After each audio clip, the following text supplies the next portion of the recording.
হয় নমস্কাৰ আজি মই পুৱাতে মই পোষ্ট কৰিছিলোঁ যে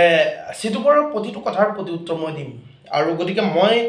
তেখেতৰ কিছু মন্তব্য মই নোট কৰিছোঁ কৰি পেলাই কি মন্তব্য কৰিছিল সেই মন্তব্যবোৰৰ মই প্ৰতি উত্তৰ দিবলৈ মই সাজু হৈছোঁ আচলতে সিটোপৰে কৈছিলে যে মিয়া কেতিয়াৰ পৰা খিলঞ্জীয়া হ'ল গতিকে মই আপোনালোকক কওঁ যে এইটো সিটোপৰে প্ৰশ্ন কৰা মানে মূৰ্খামি কৰা মিয়া কিন্তু আপোনালোকক কৈ আছোঁ যি সময়ৰ পৰা অসম হৈছিল সেই সময়ৰ পৰা কিন্তু অসমত মিয়া খিলঞ্জীয়া একদম সিধা কথা ইয়াত কোনো ধৰণৰ সন্দেহ নাইকা তাৰপিছত আপোনাৰ সিটোপৰে কৈছে যে সাইলেন্সাৰ ফুটা বাইকৰ দৰে মিয়াই চিঞৰিছে গতিকে মই কওঁ সাইলেন্সাৰ ফুটা বাইকৰ দৰে মিয়াই চিঞৰা নাই বৰঞ্চ মিয়াৰ শিক্ষাৰ অৰ্হতাৰ বাবে বিশ্বৰ দৰবাৰত অসমক চিনাকি কৰাই দিলে কিন্তু মিয়াই আপোনালোকে গম পাইছে ইতিমধ্যে হাফিজ অসমৰ এজন একদম পিছপৰা অঞ্চলৰ এজন যুৱক হাফিজ এজন অধিবক্তা ইলিয়াছ হুছেইন তেখেতে লণ্ডনত চাকৰি পাইছে ৩৭ লাখ টকাৰ চাকৰি পাইছে এইটো আমাৰ অসমৰ কাৰণে গৌৰৱ এইবোৰ সিটোপৰে গম পাব লাগে ইতিহাস তেখেতে পঢ়িব নেজানে গতিকে মই এটা কথা কৈ আছোঁ আপোনালোকে গম পাব যে এছাম ব্যক্তিসকলে হস্তীয় জনপ্ৰিয়তাৰ কাৰণে কিন্তু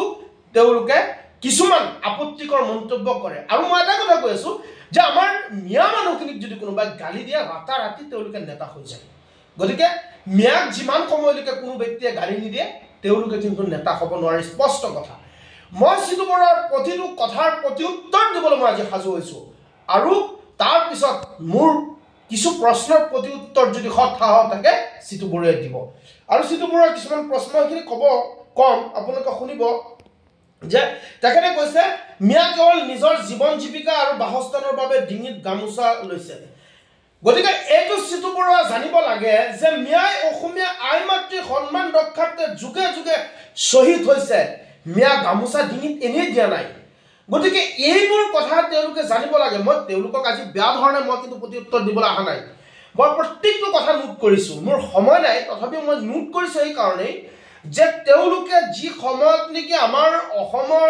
হিন্দু মুছলমান ঐক্যতাৰ বান্ধোনত থাকি একতাৰে আমি আগুৱাই যাব লাগে সেই সময়ত এছাম উজনি অসমৰ কিছু ধুৰন্ধৰ চান্দা সংগ্ৰহ কৰা টেক্স কালেক্ট কৰা কিছু নেতা তেওঁলোকে কিন্তু এতিয়া বৰ্তমান ভাগ কৰাৰ চেষ্টা কৰিছে গতিকে সিটোপৰে ডাঙৰীয়া তেখেতে কৈছে যে উজনি অসমৰ পৰা পুনৰ বোলে আমাৰ মিয়া মানুহক খেদি দিব মই চেলেঞ্জ কৰিছোঁ সিটোপৰক এজন মিয়া মানুহক আপুনি উজনি অসমৰ পৰা খেদি পঠিয়াই দিয়ক খেদি পঠিয়াইছিলে নহয় আপোনালোকে তেতিয়া অভাৱ হৈ গ'ল নহয় মিয়া মানুহ তাত নেযায় আৰু আপোনালোকে আঁঠু কাঢ়ি পেলাই মিয়া মানুহৰ ওচৰত ক্ষমা খুজিবলৈ আমি দিছিলোঁ নহয় লাষ্টত আপোনালোকে ভুল স্বীকাৰ কৰি পেলাই মানুহখিনিক লৈ গ'ল আৰু কোন ভাটাৰ মালিকৰ পৰা কোনটো গাড়ীৰ পৰা কিমান টকা আপোনালোকে লৈছে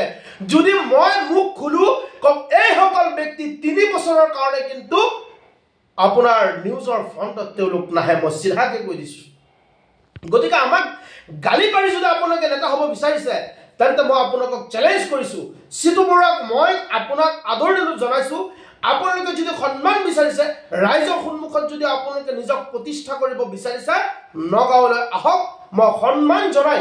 আপোনাক চিনাকি কৰাই দিম আপুনি সিটোপৰ বুলি গতিকে মই প্ৰতিটো কথাৰ প্ৰতি উত্তৰ দিবলৈ মই আজি সাজু হৈছোঁ মই তেখেতৰ কথাবোৰ মই নোট কৰিছোঁ সিটোপৰে প্ৰশ্ন কৰিছে মিয়াৰ কি আছে মই সিটোপৰক কৈছোঁ মিয়াৰ কি নাই সেই কথাটো আপুনি উপলব্ধ কৰক আপুনি জানিব লাগে অসমীয়া ভাষা জীয়াই ৰখাৰ মূল মানুহ হ'ল মিয়া মানুহ যদি আমি মিয়া মানুহখিনিয়ে যদি অসমীয়া ভাষা নিলিখি আমি বাংলা ভাষাত চহী কৰোঁ অসমৰ মাজত অসমীয়া ভাষা বিলীন হৈ যাব আমি নিবিচাৰোঁ আমি অসমৰ আই মাতৃৰ কাৰণে এইখন অসমৰ কাৰণে আমি শ্বহীদ হৈছোঁ যুগে যুগে মুছলমান শ্বহীদ হোৱা মিয়াসকল শ্বহীদ হোৱাৰ আমাৰ ইতিহাস আছে এবাৰ ইতিহাসৰ পাতবোৰ লুটিয়াই চাব সিটোপৰে মানে আপোনালোকে কি বুলি ভাবিছে দুটা মিয়াক গালি দিলে আপোনালোকে ডাঙৰ নেতা হৈ যাব আৰু সিটোপৰে কৈছে যে মিয়াৰ গাত বিৰি গোন্ধাই বিৰি খোৱা মানুহে হ'ল মিয়া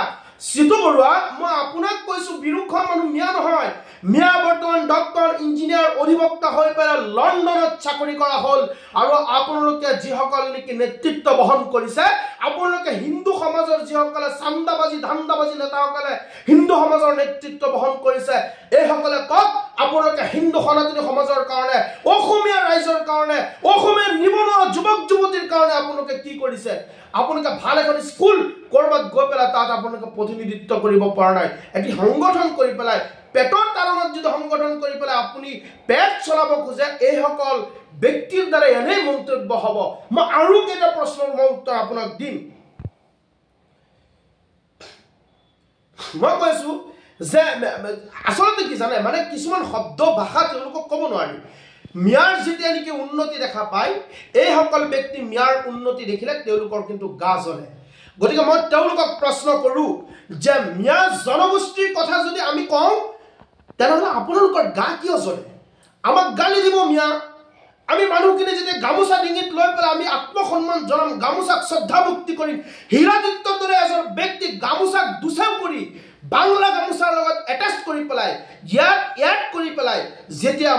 কোনোবা এজন মন্ত্ৰীৰ গাত ওলমাই দিছিল তেতিয়া আপোনালোকৰ জাতীয় চেতনা ক'ত আছিল আজি মুছলমান মানুহে হৰি মানে মূৰৰ ঘাম ভৰি পেলাই যেতিয়া কাম কৰে অসমীয়া আই মাতৃক সন্মান জনায় অসমীয়া স্বাভিমান গামোচাখনক মূৰত বান্ধি শ্ৰদ্ধা কৰি গোটেই দিন কষ্ট কৰি পেলাই আপোনালোকক পৰিশ্ৰমৰ বিনিময় তেওঁলোকে কৰা কষ্টৰ বিনিময় প্ৰদান কৰে অসমীয়া কিন্তু সিটো বৰুৱা আপোনালোকে নিউজৰ ফ্ৰণ্টত আহি পেলাই ডাঙৰ ডাঙৰ ভাষ্য মন্তব্য দিলে কিন্তু কোনোদিন কোনোবাই ডাঙৰ হৈ নাযায় গতিকে মই আপোনালোকক কম এটা কথা যেনে ধৰণে আপোনালোকে আমাৰ ওপৰত অন্যায় অত্যাচাৰ কৰিছে কৈ আছে যে কিছুদিন পূৰ্বে আপোনালোকে যেনে ধৰণে উজনি অসমৰ পৰা মিয়াৰ যিসকলে ভাড়া থাকিছিল সেইসকল ব্যক্তিৰ ৰুমে ৰুমে সোমাই পেলাই বনিয়া মানুহ কাম কৰা মানুহৰ ওপৰত অন্যায় অত্যাচাৰ কৰিছিল আৰু সেইসকল মিয়া যেতিয়া উভতি আহি গৈছিল তেওঁলোকক আকৌ আপোনালোকে হাতে ভৰিয়ে ধৰি পেলাই লৈ গৈছে গতিকে কওঁ মিয়া লাহে লাহে শিক্ষিত হৈ আছে মিয়া ডক্টৰ ইঞ্জিনিয়াৰ অধিবক্তা শিক্ষিত ঘৰে ঘৰে হৈ আছে এটা প্ৰজন্মৰ পিছত উজনি অসমৰ এছাম লোকে আহি পেলাই মিয়াৰ ঘৰত বনিয়া হিচাপে কাম কৰিব লাগিব চেলেঞ্জ কৰিছো এটা প্ৰজন্ম মই আপোনালোকক দিছো আৰু সিটো বৰুৱা যদি এনেকৈ কওঁ আপোনালোকে যদি অসমীয়া হিন্দু সনাতনী সমাজৰ মাজত যদি এওঁলোকক যদি আপোনালোকে গাৰ্জেন বনাই দিয়ে মনত ৰাখিব অসমীয়া সংস্কৃতি আৰু অসমীয়া কলা কৃষ্টি ধ্বংস হ'বলৈ বেছি দিন নালাগে মই চ্যালেঞ্জ জনালো মই চ্যালেঞ্জ কৰিছো সিটো বৰুৱাক আমি অসমীয়া জাতিৰ মাজত আমি বেলেগ একো নিবিচাৰো আমি মিয়া স্ব জনগোষ্ঠী বিচাৰিছো আমি বৃহত্তৰ অসমীয়া জাতিৰ এটা অংগ আমাক কোনো অসমীয়া জাতিৰ পৰা আঁতৰাই নিব নোৱাৰে আমি অসমৰ আমি বাসিন্দা অসমৰ আমি বসবাস কৰো অসমৰ মাজত আৰু ইয়াৰ মাজত আমাৰ মিয়া স্ব জনগোষ্ঠী লাগিব ইয়াত কোনো ধৰণৰ সন্দেহ নাই যদি আমাক মিয়া স্ব জনগোষ্ঠী চৰকাৰে নিদিয়ে ছয় জনগোষ্ঠীৰ লগত মিয়া জনগোষ্ঠী এড কৰিব লাগিব আৰু আমাৰ আত্মসন্মানৰ কাৰণে যদি আমাৰ জীৱন দি হলেও যদি আমি আন্দোলন কৰিব লাগে আমি মিয়া জনগোষ্ঠীৰ কাৰণে আমি আন্দোলন কৰিম কাৰণ আমি এই শব্দৰ দ্বাৰা আৰু অপমানিত হ'ব নিবিচাৰো আমি আগত ডিঙিত গামোচা লৈ পেলাই জয় অসম কৈছিলো আমি কৈছিলো আমি মিয়া জনগোষ্ঠীৰ মানুহ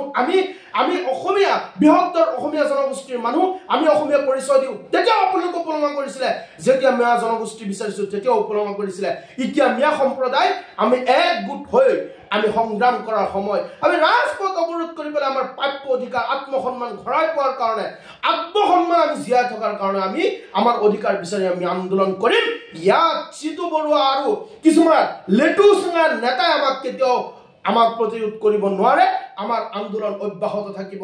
যদি ইয়াৰ পিছত আৰু কোনো প্ৰতিউত্তৰ দিয়ে তালৈ মই প্ৰতিউত্তৰ দিবলৈ মই সাজু হৈ থাকিম কিন্তু আমি আমাৰ জনগোষ্ঠী মিয়া জনগোষ্ঠী যদি খোজাৰ কাৰণে কোনোবাই উপলব্ধ মন্তব্য কৰে মনত ৰাখিব এজন মিয়া মানুহ যদি উজনি অসমৰ পৰা খেদি পঠিয়াই এতিয়া আমি মধ্য অসম বা নামনি অসমৰ পৰা নহয় আমি উজনি অসমৰ